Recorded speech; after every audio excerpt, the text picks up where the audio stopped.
Hey everyone, Brian here from Vintage Classic Specialist. Happy Monday, everyone. It is time for another episode of Day in the Life of Vintage Classic Specialist.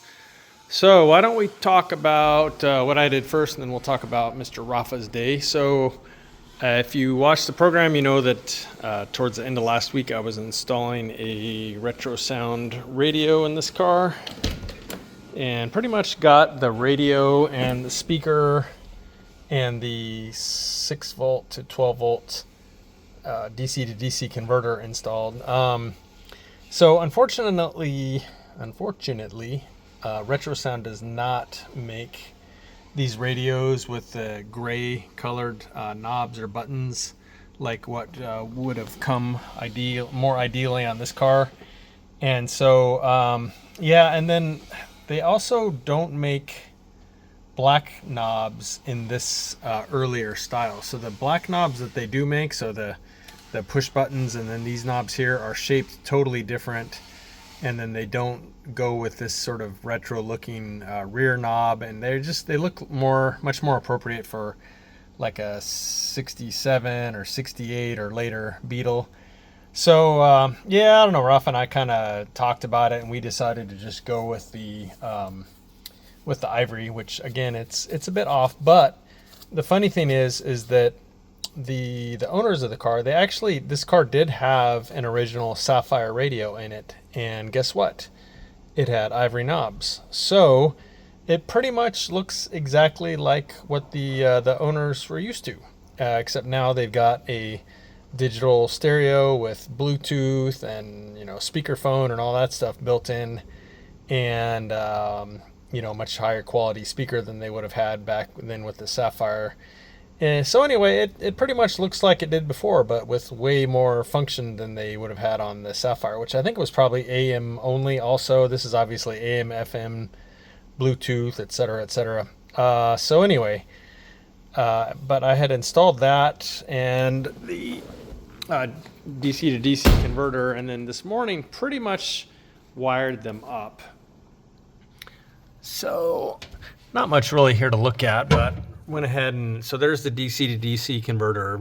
This is really the best place I found for it. I think I mentioned when I get the trunk liner for this car, which should be coming tomorrow, I'm just gonna try and neatly cut out around this, so this will kind of be showing there. You don't really want to cover this up because it does need to dissipate some heat. So I'm just gonna do my best to kind of neatly cut the cover around it, and that's just gonna be it. But anyway, so today I wired it up, and here's the wires for the actual powering the stereo. So I went ahead and used screw terminal connectors, which look much better than like like those connectors with the blue plastic on them like you'd get from an auto parts store. So this looks like it would be much more correct, like something that could have been done on the car back in the day. And then likewise for the speakers themselves connection, also use screw terminals and just kind of got all that stuff tucked back there. So yeah, we try and do as neat a job as we can and try and make things look factory correct to the extent that we can anyway. Sometimes not always possible, but yeah, so wired that in, and it sounds pretty good, guys. Again, it's just playing through this little speaker here, which is stereo, although again with stereo you really need separation between the left and right channels, and on this the separation is literally a couple inches, but both channels do come through it. So I guess in the end it actually sounds more like mono than stereo, but it'll cover both channels. So that's kind of it. And yeah, so got that all wired up, and let me show you guys. I put the little microphone for if they're wanting to make a call kind of tucked neatly up underneath here.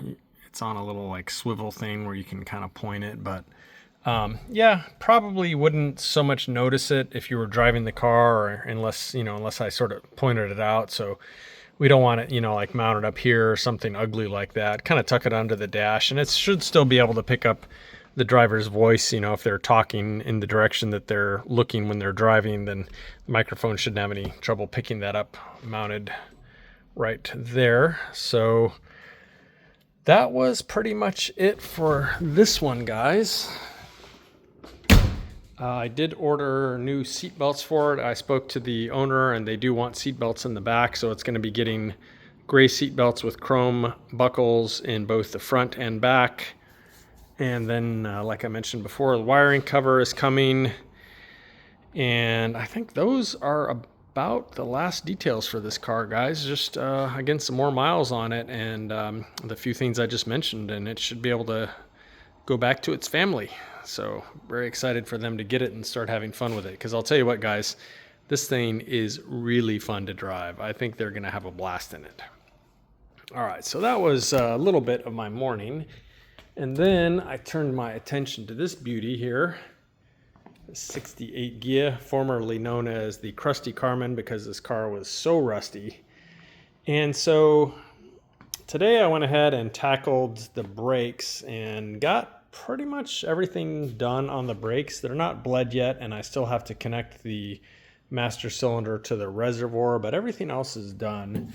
So the big thing is this line right here, which runs from, of course, the master cylinder all the way back to the back of the car, past the pedal assembly, alongside the tunnel, and then ultimately back there, and then finally to the T that you can see back there, this brass T, so you can see the black line coming into it. So that thing is pretty much a gigantic pain in the butt to form that line, but you know, gotta do it.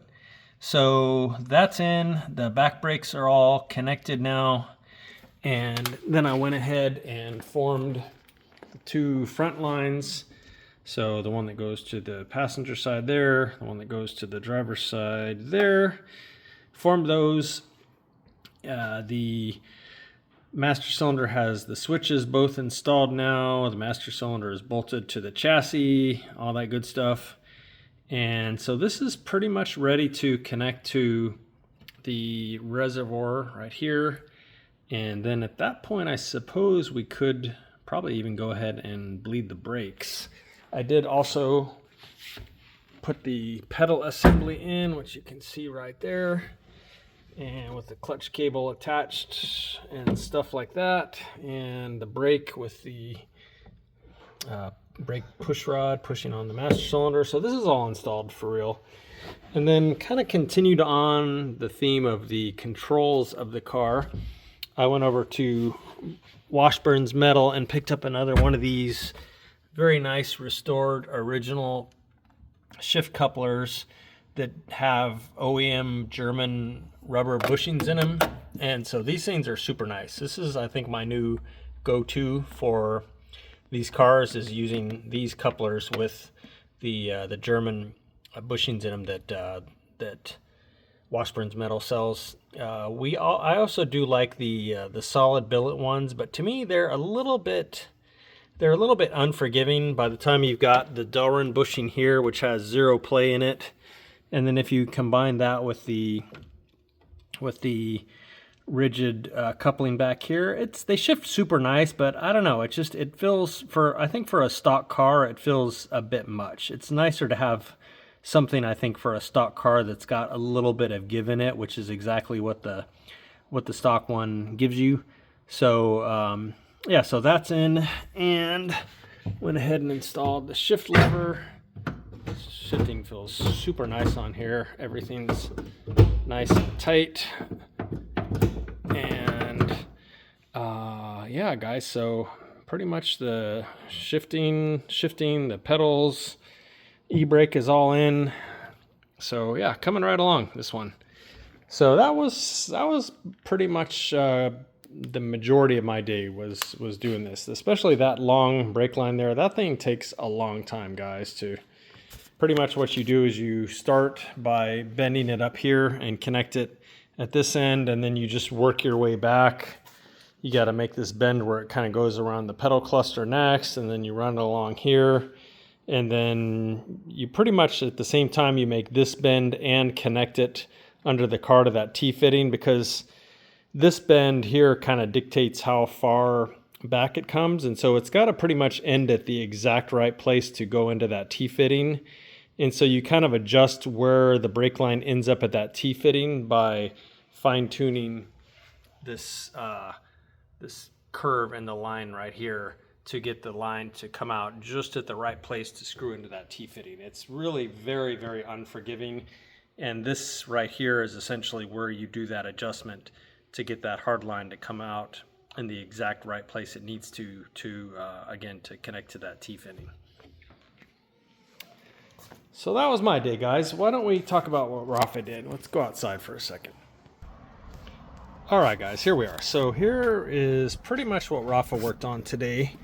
That is rewiring this bus, which I believe is actually a 67. Somehow we thought it was a 66. I think that's what the owner told us, but it seems like it might be a 67. Not 100% sure, but regardless, it does have a 67 master cylinder on it. And then it is 12 volts, but of course somebody could have converted it. But regardless, 66 or 67, it's wired like a 67, and it's got the master cylinder of a 67. So anyway, yeah, what Rafa did was rewire the whole thing up front here. So new wiring harness to the headlights. All this up here is new to the relay and the flasher and all that stuff. Yeah, it's all brand new. The wiring on this bus was kind of sketchy looking, and there were signs that some wires on it had been burnt, and it looked kind of dangerous.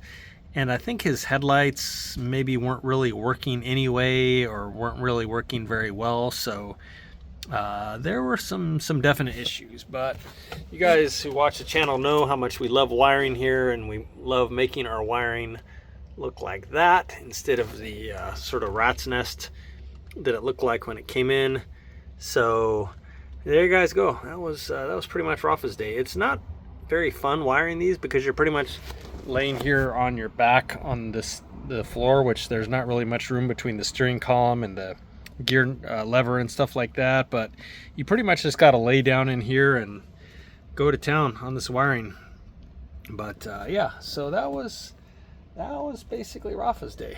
And I think other than testing it out, making sure everything is working properly, I think he was also gonna maybe fix some wires at the back a little bit that he didn't like how they were routed or something maybe, but pretty much the wiring on here is done. So the next job for this bus, which will probably start tomorrow, is the brakes.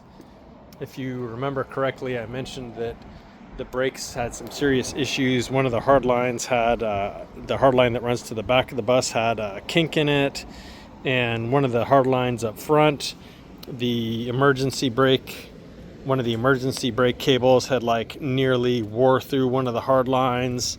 There were signs on at least some of the wheels that the wheel cylinders were leaking. There were signs that the master cylinder was leaking. Like, the brake system on this thing was really, really in bad shape and probably dangerous, because I think it was just a matter of time before something catastrophic happened to this brake system with all the little issues that we found. Just literally a matter of time before this thing didn't have any brakes, or at least wouldn't stop well in an emergency. So glad that we poked around and found that for him. So I think that is it on this one. Let me head back inside for a minute. Okay, guys, well, that is it for today. So as always, thank you everyone very much for watching. Thank you for all your comments, your likes, your subscriptions, etc. Really appreciate it. And we will see you again tomorrow. Bye.